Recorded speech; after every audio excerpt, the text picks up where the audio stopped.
Mumbai da angang sing da laikup thokpa haibadi Measles laina shandorakpadagi angang 12 leikhidre tungda center na Jharkhand Gujarat amadi Kerala dasu laikup thokpagi case thengnabadagi Dr. Singi team ahum thajinnaba warep loukhre.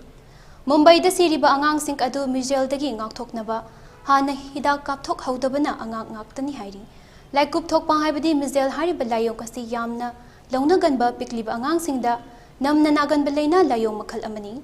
Haukiba chahi khara asida COVID laina laichat lakhibadagi Measles laina ngakthoknaba hidak kapthokpagi drive masing yamna hanthaki.